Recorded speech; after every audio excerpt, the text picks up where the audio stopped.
Hi, today I wanted to talk about the importance of journaling when you're doing trading, whether you do a Forex or stocks, buying and selling, or you're doing different spread of option trading, whether it's a vertical, single, calls or puts, whatever it may be. Best way to relate the journaling is when I used to work for a doctor's office, whenever I gave shots to patients, I had to document like what kind of shot that I gave to patient for what reasons and when did that shot expire, or we even have to put CDC codes in there. So same thing with the trading here. You want to be able to write down, like an opening date. What date did you get into a trade? And when is it going to expire? February. And how many days is this trade for?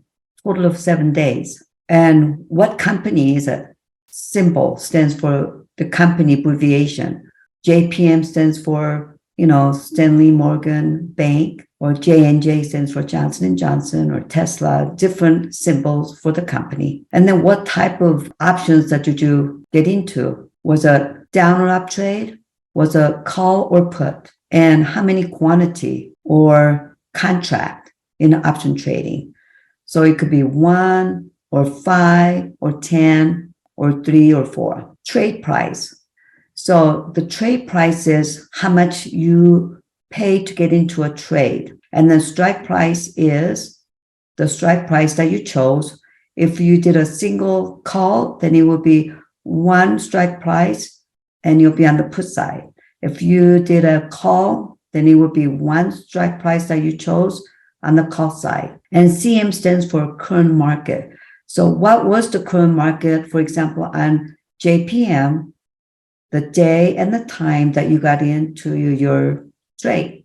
Now, when you're doing your trades, obviously you're doing it when the market is open. So the number is going to change. So just because number change, it doesn't mean you have to change every single time. As long as they're within, a few cents, 5 to 10 cents, it's okay, because the current market will change. So that is opening journal example that you should write down. And then now this is a daily journal, this part here. So after you set up your trades, your market maker decided to take your trade. So you got filled. So then you go to filled order. And then you just write down after the market closed, before you go to bed, you'll write down today's date and then what was the current market after the market closed. Okay. And then closing credit number goes in here. So that is the credit that you set to close. And then PL open is the profit and loss. It's all on the platform. And then PL day is how much you made or how much you lost for the day. So that's how it goes. It is very, very important to keep a journal just because you know exactly what you're doing. And also, if you have lost tons of money, by looking at the journal, you know exactly what you've done or where you could have fixed. Maybe you should have got out, closed it sooner, or maybe you should have hung on to it longer. Depends on how many days it is. Same thing with the profits. If you have made lots of money, like let's just say on a one trade, you made like 30,000 in 2 days. Well, you want to do that again, right? And so when you write them down, then you would have it in a record where you could go back looking at the journal and say, oh, this is what I did.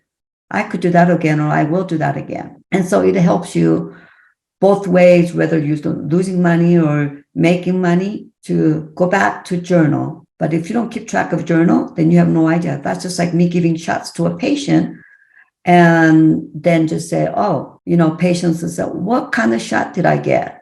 They call like next day or a week later, what kind of shot did I get when I came and saw your doctor? And you're like, well, I have no idea. But by documenting it in my patient's chart, it lets me know what day we saw that patient and what for and why we gave certain kind of shots and when does it expire. And we have to put down NDC code, NDC. That is a small like a code that is either every single prescription or shots have that. If you have any questions, please be sure to reach out to me. I do have a YouTube channel. You may want to subscribe. I do a lot of educational videos there. I will be doing it consistently once a week. And follow me on my social media. We'll see you on my next video.